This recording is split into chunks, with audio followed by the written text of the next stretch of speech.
How to buy Robux using your Gcash.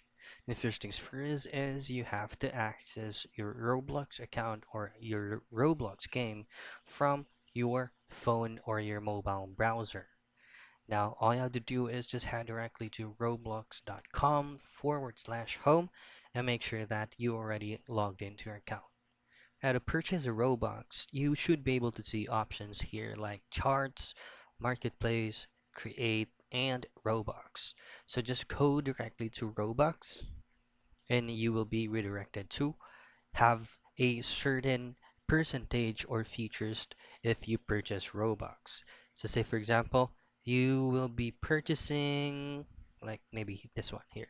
So tap on your current option that you wanted to purchase, and from here you can definitely select a payment type. Now since we're using Gcash, all you have to do is just choose on other.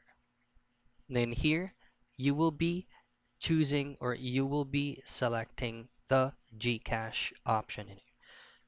So the first thing that you will be doing is you just have to connect or bind your Gcash account to roblox.com so that the payment will proceed. And that's it. That's how you buy Robux with Gcash.